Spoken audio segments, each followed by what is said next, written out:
你有冇諗過呢個世界上最傷人嘅事，有時候唔係袖手旁觀，而係你伸出嗰隻手。我知道呢句說話聽落好刺耳，甚至有啲人聽完會話你講嘅嘢係咪有問題？從細到大，我哋被教導要幫助別人，要雪中送炭，要為親人朋友兩肋插刀。呢啲觀念已經深入骨髓，變成我哋判斷一個人係唔係好人嘅標準。但係今日我要同你講一個真相，呢個真相係佛陀喺2500年前已經講清楚，但係大多數人都死都唔明白嘅道理。呢個真相可能會肯服你對善良嘅所有認知，甚至會令你反問自己：我呢幾十年嚟幫人幫咗幾多？究竟係真係幫到，定係幫錯晒？係，我今日就係要同你講，唔可以介入他人因果。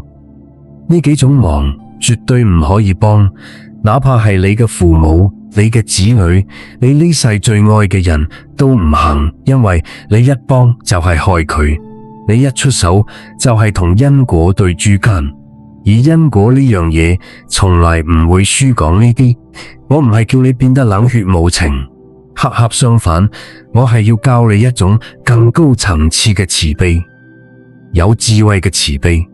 你知唔知道喺佛教裏面，慈悲從來唔係單獨存在嘅概念，佢永遠同智慧係捆爭埋一齊嘅。冇智慧嘅慈悲叫爛慈悲，賴慈悲唔單止救唔到人，仲會把自己都拖落水。華嚴經裏面有句說話講得好，諸佛菩薩以大悲心觀察眾生，以大智慧度脫眾生。你睇到啦，大悲心係用嚟觀察嘅，而大智慧先係用嚟度脫嘅。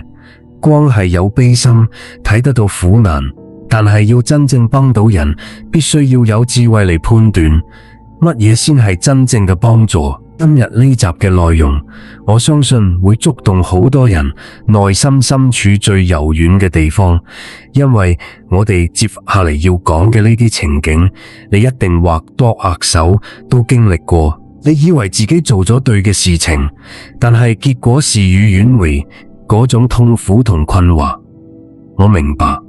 喺我哋正式開始之前，如果你都希望用智慧去護持自己同家人，希望能夠真正幫到你愛嘅人，而唔係害咗佢哋，請喺評論區打出你8個字：智慧護身，因果自明。把呢份祝福送俾自己，都送俾你身邊所有你關心嘅人。好，而家我帶你返去差唔多100年前嘅香港。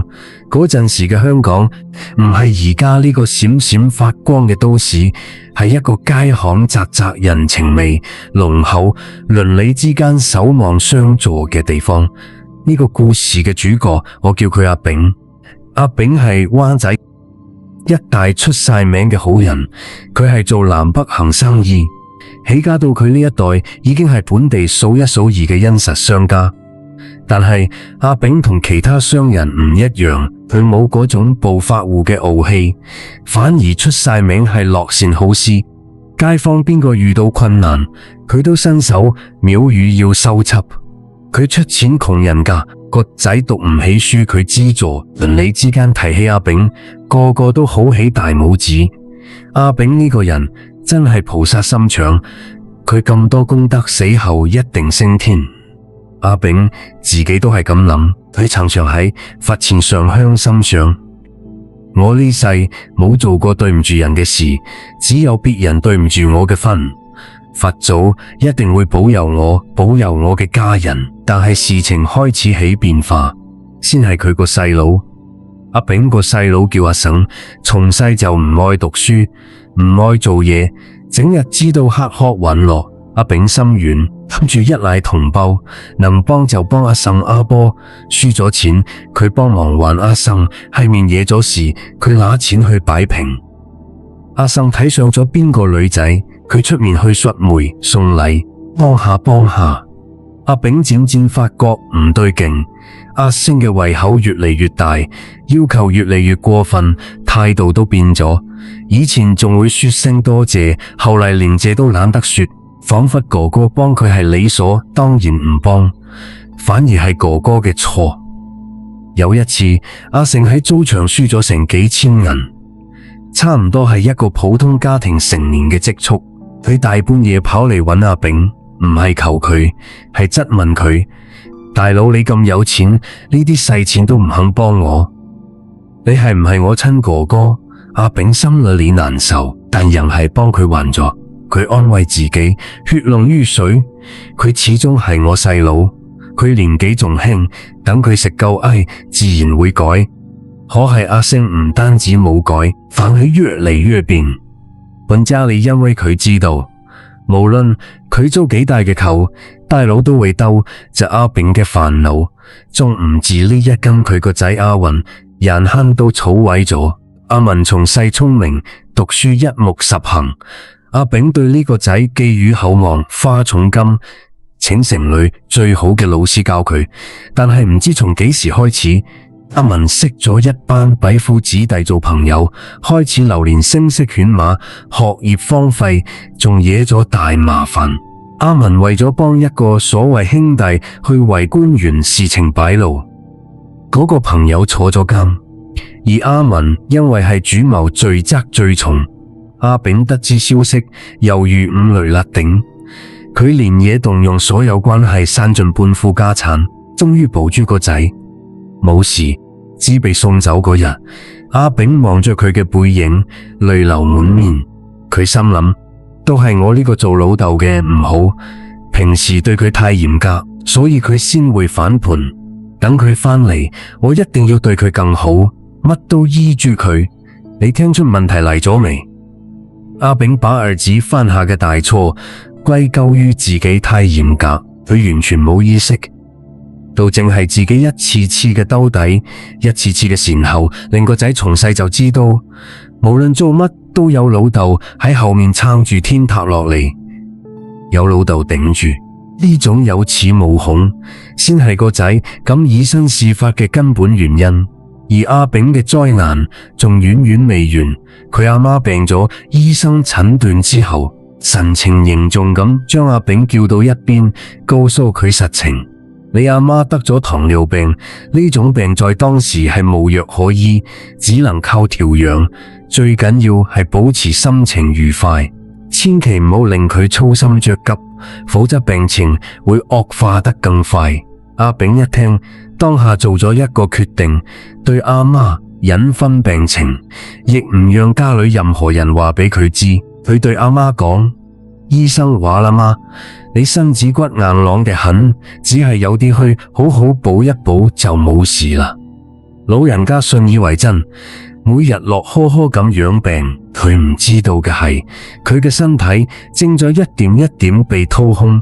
更糟糕嘅係，阿媽因為唔知道自己嘅真實病情，仍然好鍾意食甜嘢。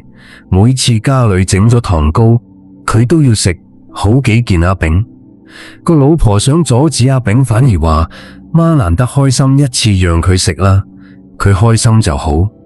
佢以為自己係喺孝順，喺令阿媽開心，殊唔知每一件糖糕都係喺加速阿媽嘅死亡。3年後，老人家嘅病情急轉直下，臨終前佢終於知道咗真相。佢躺在床上枯瘦如柴，望着跪喺床前痛哭嘅兒子，用盡最後嘅力氣講咗一句話：炳，你害咗媽呀！呢句說話好似一把刀插進咗阿炳嘅心腦裏。阿媽走後，阿炳好似變咗個人，佢開始懷疑自己呢幾十年做嘅一切。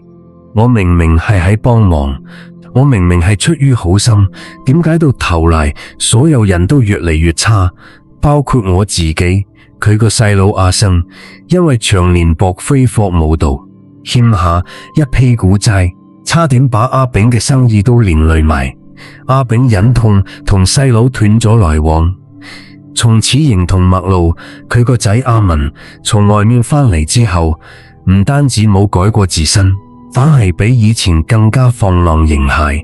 佢知道老豆為咗救佢花咗幾多錢，唔單止唔心存感激，反而係覺得理所當然。係咪我老豆嚟㗎？救我？救邊個？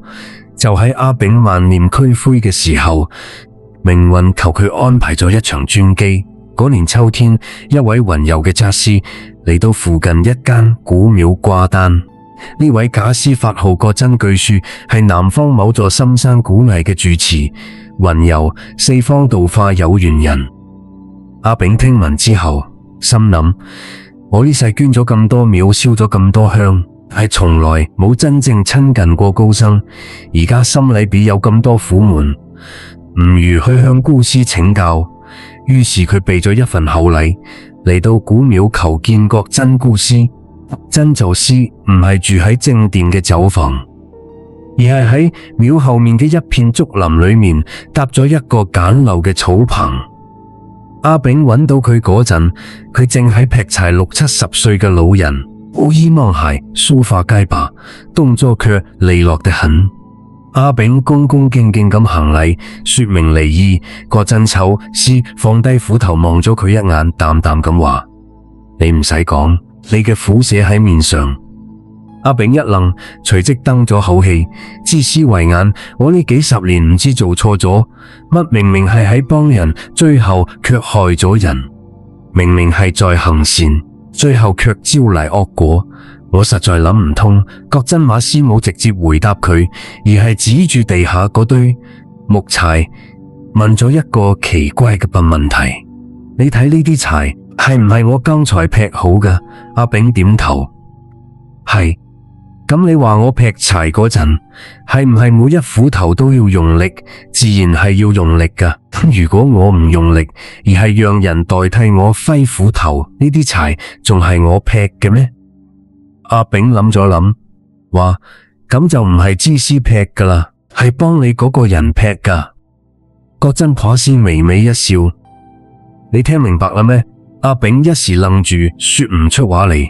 郭真法師繼續道：呢個天底下好多事情睇起嚟係幫忙，其實係喺奪功。乜嘢叫奪功？就係把本該屬於別人嘅歷練搶過嚟替佢做咗。你以為你係幫佢，其實你喺害佢，因為嗰份磨練、嗰份經驗、嗰份成長本嚟應該係佢嘅，你替佢做咗，佢就永遠得唔到啦。阿炳若有所思，但仍有啲唔甘心。但係九師，佢哋係我至親骨肉啊，眼後偷睇佢哋受苦，我點忍心袖手旁觀？郭真口師靚咗口氣：我同你講3個故事，你仔細聽好。第一個故事，好耐好耐，以前有一條河，河水湍急，河呢邊住咗一隻烏龜，河對岸住咗一隻紙。有一日，紙想過河，但係佢唔識游水。佢見到烏龜喺曬太陽，就爬過河光求：烏龜大佬，你能唔能背我過河？我喺對岸有急事。烏龜望咗望李子尾巴上嘅毒刺，搖搖頭話：你當我傻噶？我背你過河，你半路受我一下，我唔係冇命咗，都指刀就發誓話：我點會收你呢？我收咗你，你沉落去我都活唔成，係咪同歸於盡？我又唔傻。烏龜諗諗都有道理，於是答應咗，冇其實，爬上烏龜背上，烏龜哼着佢往河對岸游去，一切都好順利。眼看對岸越嚟越近，只剩最後一小段距離。就喺呢個時候，雉子突然揚起尾巴，狠狠咁啄咗烏龜一下。烏龜痛苦萬分，身體開始下沉。佢用最後嘅力氣回頭問：你明明答應唔塞我噶，點解？咁我哋2個都又死喺呢度呀？你只望着慢慢上湧嘅河水面，冇表情咁講：我都冇辦法，呢個係我嘅本性。故事講到呢度，真老師停咗落嚟，望住阿炳。阿炳嘅臉色變咗，佢諗到咗自己個細佬阿成，嗰唔係一隻老子嚟。佢明明知道自己喺傷害哥哥，但係佢控制唔到，因為貪婪、怠惰、唔負責任已經係佢嘅本性，而自己呢，唔就係嗰隻天真嘅烏龜，一次次相信對方會改，一次次俾人爭寵，最後仲要同對方一齊沉落河底。葛真火師話：有啲人你幫唔到佢，唔係你唔夠善良，唔係你冇能力，而係佢嘅本性已經定咗型。你越幫佢，佢越覺得理所當然；你越付出，佢越變本加厲。到最後唔係佢害咗你，就係你同佢一齊沉淪。阿炳遲疑咁係咪就眼敲睇佢墮落，唔管佢㗎？葛真哈斯又搖頭，管，但唔係呢種管法。真正嘅慈悲唔係替佢承受後果，而係讓佢學識承擔自己嘅選擇。該摔嘅跤讓佢摔，該碰嘅壁讓佢碰。你唯一能做嘅係喺佢真心想改嘅時候拉佢一把，但係點判斷佢係咪真心想改？好簡單，葛真法師話睇佢跌倒之後係怪別人定係反省自己。怪別人嘅永遠唔會改，反省自己嘅先有救。阿炳默然不語，佢知道自己個細佬從來冇反省過自己，每次出事都係怪運氣，唔好怪朋友唔夠義氣，怪哥哥幫得唔夠及時，呢種人幫一世都係白幫。葛真此詩繼續講第二個故事。第二個故事，從前有座山上嘅寺院裏住咗一位德高望重嘅老法師，同佢一眾弟子。老法師修行咗50年，係一代宗師，門下弟子成百上千。弟子裏面有一個年輕人，法號慧心，天資聰慧，係老法師最看重嘅衣缽傳人。但係慧心有一個大毛病，佢悟性極高，別人參悟3年嘅公案，佢1個月就能參透。可係正因為太聰明，佢反而唔願意落苦功夫，總想住走捷徑。有一日，寺院裏要舉行一場盛大嘅法會，所有弟子都需要受戒。受戒係一件極其嚴肅嘅事，需要提前7日斷食沐浴，每日刻1000個大咒，勤誠懺悔往昔所做嘅一切惡業。慧心嫌麻煩，走去揾師父沙牛。師父，你修行咁高，功德咁大，能唔能替我受戒？就當係你給我嘅加持。老法師嘆咗口氣，佢實在太喜歡呢個弟子啦，又擔心佢捱唔住嗰啲苦，竟然心軟答應咗。於是老之師替慧心完成咗受戒前嘅所有儀式。喺法會上，慧心只係走咗個過場就領咗戒牒。法會結束後第3日夜裏，老扎師喺租房裏突然倒下，口吐鮮血，再日冇醒過嚟。臨終前，佢把慧心叫到床前，講咗一句話：為師呢世功德圓滿，本可以安然示寂。但係3日前，為師替你受戒，把你應該承受嘅業攬到咗自己身上，你嘅業太重，為師扛唔住啦。老祖師走後，慧心悔恨交加，但係來不及啦。佢後半世都喺行悔呢件事，但係嗰份因為懶惰而欠下嘅債，終究係要佢自己還。師父替佢扛咗一次，扛唔嚟一世。故事講完，葛真寶師靜靜咁望住阿炳，阿炳嘅眼眶濕潤咗，佢諗到咗自己個仔阿文，當年個仔犯下咁大嘅罪，按律當斬，係自己散盡家財把佢救咗出嚟。但係嗰份因果真係消失咗咩？定係只係被自己暫時壓住，遲早有一日會以更猛烈嘅方式爆發出嚟？葛真圖師話：你以為你救咗你個仔嘅命，其實你只係推遲咗佢應該受嘅報應，而且因為佢冇喺嗰次事件中真正受到教訓，佢嘅惡習會繼續膨慶，將嚟長成更大嘅障運。呢個世上有一種幫忙叫做代人受業，你以為你喺幫佢，其實你係喺害佢，同時都係喺害自己因果。從來唔會因為你嘅善意就消失，佢只會好似滾雪球咁越滾越大。阿炳風聲問道：咁我應該點辦？難道當時就眼睺化睇住我個仔俾人處置？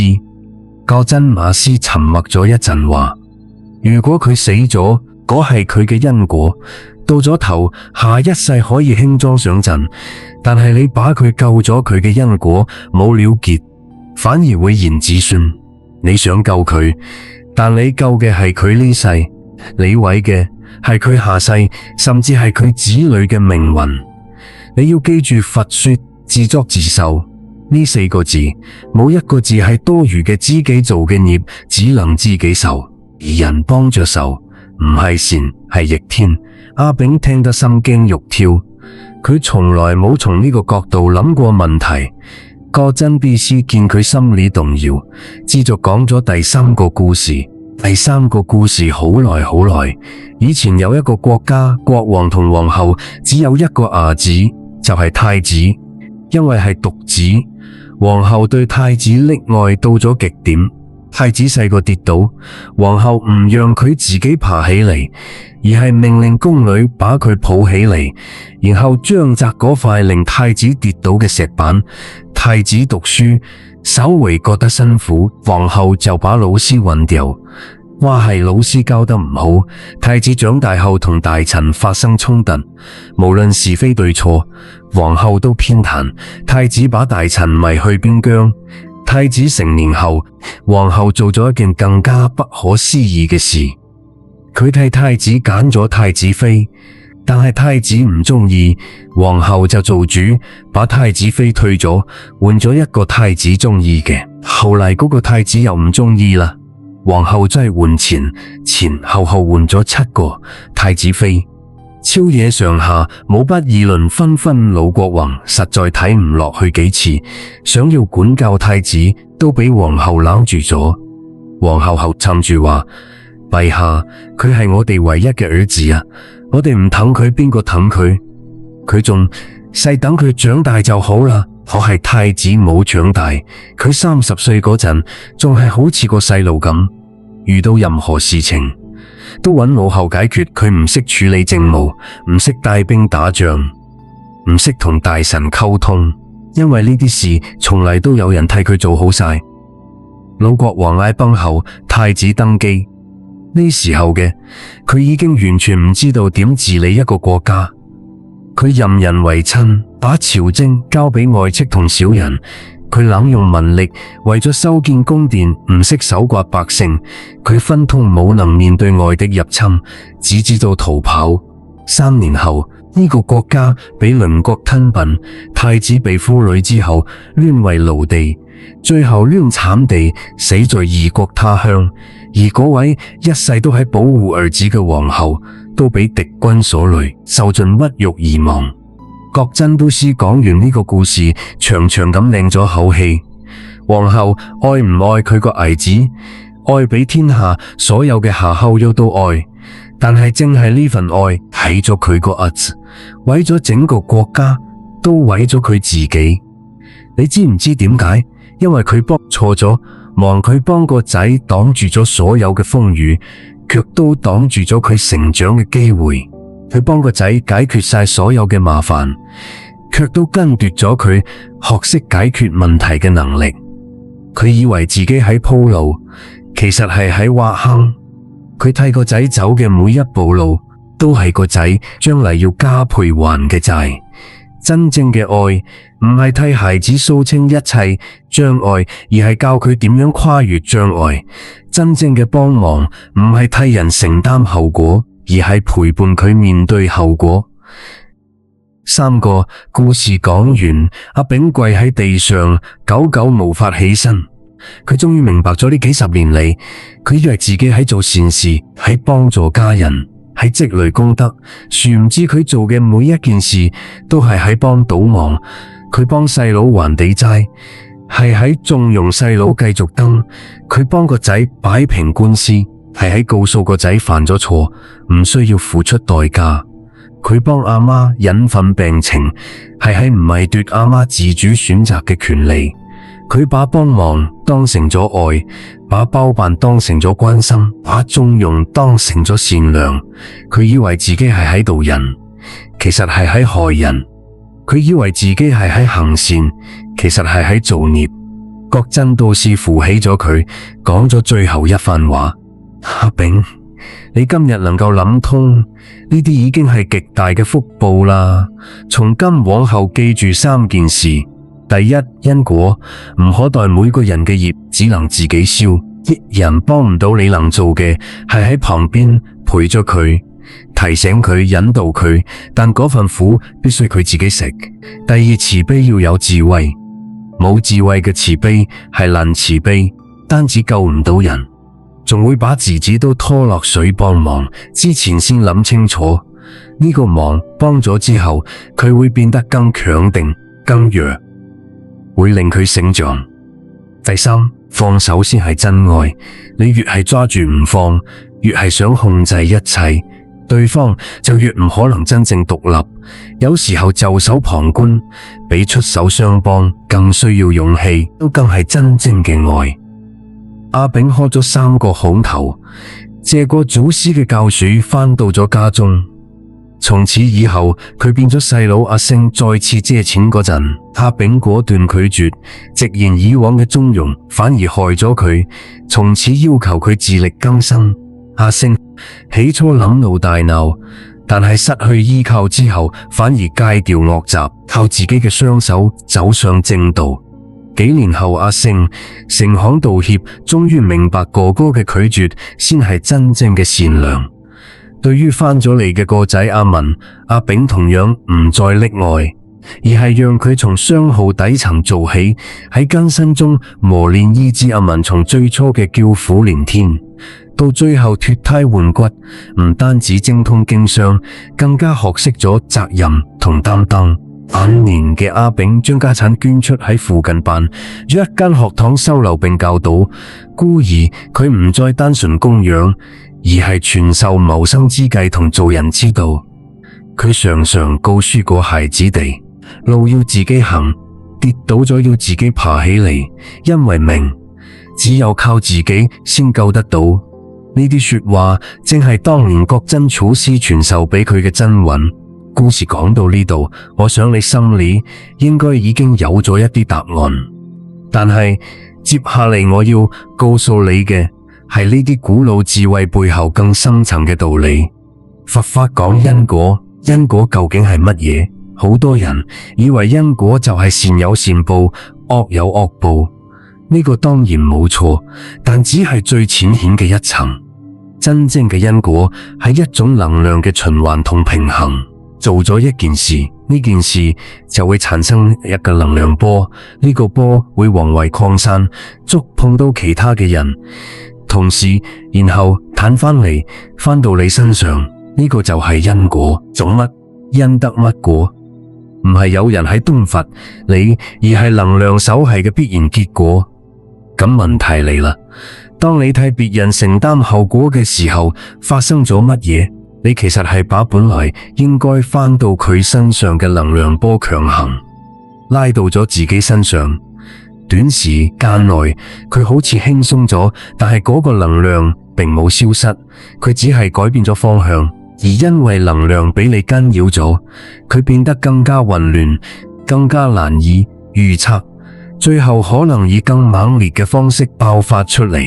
呢個就係點解老師替弟子受戒之後會突然倒下。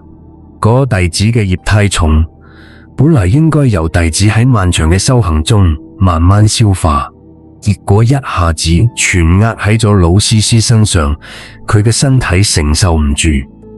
呢個都係點解皇后一世替太子擋風遮雨，太子卻喺最後落得咁慘嘅下場。佢欠咗太多冇承擔過嘅賬，呢啲賬遲早係要還嘅，而且會加上利息。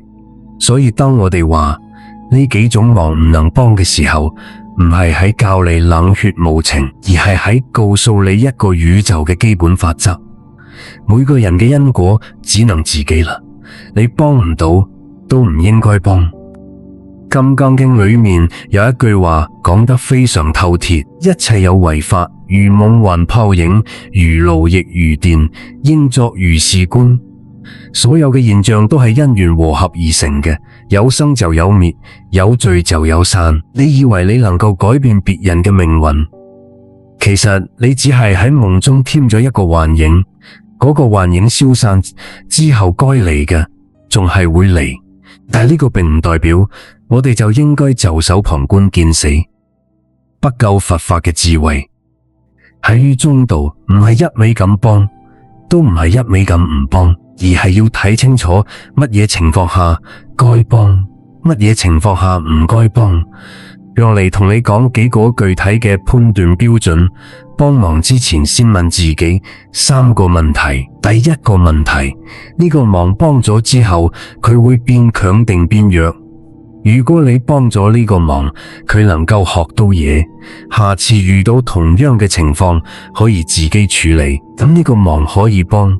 但係如果你幫咗之後，佢乜都冇學到，下次仲係要靠你，咁呢個忙就唔應該幫。簡單嚟講，幫人要幫佢成長，唔係幫佢逃避第二個問題。呢件事應該由邊個嚟完成？有啲事本嚟就係佢自己應該做嘅，佢唔想做或者覺得麻煩，就想讓你嚟做。如果你幫咗，你就係喺替佢活，佢嘅人生課題永遠都學唔識。比如講，孩子嘅功課應該由孩子自己做，你幫佢做咗，佢成績係好睇咗，但係佢乜都冇學到，等到考試嗰陣仲係要現原形。呢個道理對大人都係一樣嘅。你個仔已經係40-50歲嘅人，佢嘅婚姻問題，佢嘅工作問題，佢嘅錢財問題係佢自己嘅人生課題，唔係你嘅。你替佢做咗，你奪走嘅係佢成長嘅機會，你競奪嘅係佢作為一個成年人嘅尊嚴同能力。第三個問題，我幫忙嘅動機係出於智慧定係情感？好多時候我哋幫忙唔係因為真係對對方好，而係因為自己心裏過唔去嗰個坎，睇住家人受苦，自己心裏難受，為咗讓自己好過，於是出手幫忙。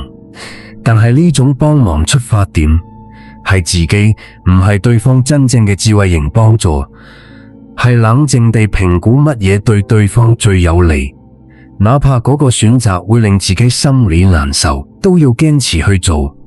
講完咗判斷標準，我仲要同你講，當你決定唔幫嘅時候，點同對方溝通先能夠唔傷害感情？好多人最大嘅顧慮就係呢個道理我都明，但係開唔到口，尤其係面對至親骨肉，講一句真係太難啦。呢度有一個技巧叫做3文字溝通法。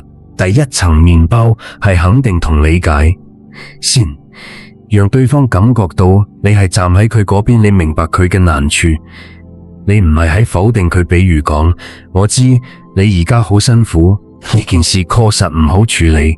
第二層黑料係你嘅真實想法，喺鋪動之後，把你唔能幫嘅原因講清楚，唔要指責，唔要批評，只係陳述事實。比如講，但呢件事如果一直由我嚟幫你，你可能永遠都學唔識自己。我唔希望睇住你一直依賴我。第三層麵包係支持同鼓勵，讓對方知道你唔幫，唔係因為你唔愛佢，而係因為你相信佢。比如講，我知你有能力自己解決呢個問題，如果你需要我可以喺旁邊俾你意見，但係呢個坎你要自己跨過號。咁樣講完之後，大多數人都能夠明白你嘅用意，即使一開始會有啲失落，但係時間長咗，佢哋會感激你嘅。仲有一個好常見嘅誤區，我必須提醒你，就係血濃於水呢句話嘅陷阱。好多人把血濃於水當成一個無敵嘅盾牌，拿嚟踐踏家人。你係我嘅父母，你必須幫我；你係我嘅孩子，你欠我嘅，我哋係一家人，有福同享，有難同當。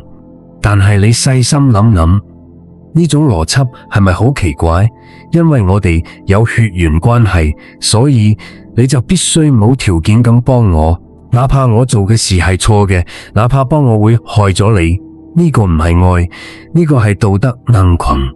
真正嘅家人之間，應該係希望對方好，希望對方成長，希望對方能夠獨立面對人生。如果你打着樹於水嘅旗號去傷害你嘅家人，你唔係喺愛佢，你係喺利用佢。同樣地，如果有人用呢個理由嚟要求你做一些你唔應該做嘅事，你都要學識拒絕。拒絕唔代表唔愛，有時候拒絕恰恰係最深嘅愛。我仲要提水一點，唔好把唔幫忙變成一種借口，讓自己變得冷漠。冇懲罰法講嘅係智慧嘅慈悲，唔係冇慈悲。該幫嘅忙仲係要幫，需要陪伴嘅時候仲係要陪伴，能夠指點嘅地方仲係要指點，只係唔要越俎代庖，唔要包辦一切，唔要把屬於別人嘅人生課題搶過嚟替佢做。呢其中嘅分寸，需要你喺生活中慢慢體會，慢慢修煉。講到呢度，差唔多要到尾聲啦。我想用一段說話嚟總結今日嘅內容。呢個世上最難嘅事情，唔係做好人，而係做一個有智慧嘅好人。善良係一種本能，但係智慧係一種修行。冇智慧嘅善良，往往好心辦壞事。而有咗智慧嘅善良，先能夠真正利益到別人。佛陀點解唔直接把所有眾生都導到彼岸？唔係因為佢做唔到，而係因為佢太清楚真正嘅解脫，只能係自己悟出嚟嘅。別人塞俾你嘅答案，永遠唔係你嘅答案；別人替你行嘅路，永遠唔係你嘅路。你我皆係呢片茫茫人海中嘅一粒塵沙，都有自己嘅因果，遊流都有自己嘅課題。有學你愛嘅人，你想保護嘅人，佢哋都一樣。佢哋嘅人生只有佢哋自己能獲利能做嘅，係陪着佢哋，支持佢哋，相信佢哋，但係唔好替佢哋活。下次當你嘅至親再向你開口請求你幫一個忙嘅時候，請你先停落嚟，自己嗰3個問題諗清楚之後再做決定。有時候一句唔比1000句好，更需要勇氣，都更係真正嘅愛。今日嘅內容如果觸動咗你，請把佢分享俾你身邊需要聽到嘅人，也係你一個細細嘅分享就能夠改變一個人嘅命運，改變一個家庭嘅走向。如果你有過類似嘅經歷，幫咗唔應該幫嘅忙，或者因為唔敢拒絕而陷入困境，歡迎喺評論區留言，講出你嘅故事。你嘅故事也係能幫到正喺經歷同樣困擾嘅人。最後，我想問你一個問題：如果時間能夠倒流，返到你做出嗰個決定嘅嗰一刻，你會點揀？係繼續伸出手，定係學識放開？呢個問題冇標準答案，答案喺你自己心裏。